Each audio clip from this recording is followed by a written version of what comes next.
Hey, it's me, Aivars, and let's look at how to get started with game level design. First, you need to create the terrain. After that, you can create layers to paint different textures. For object placement, drag the prefabs from the project window into the scene window.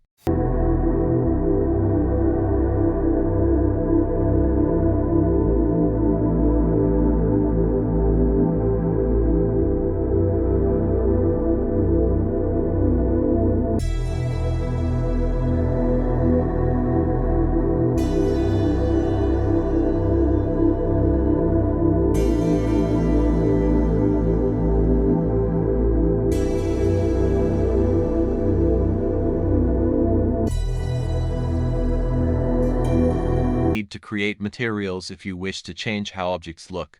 For example, I have a nice apartment but it looks too clean, so I'll be changing the textures and the positioning of objects. To create a new material, right-click in any folder, select Create, and then Material.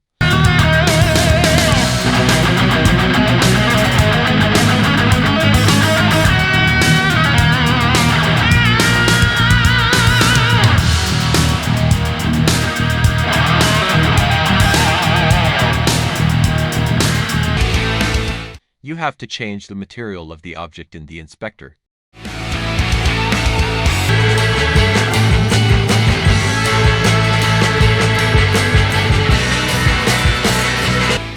Thank you for watching and stay tuned for new series on multiplayer game development.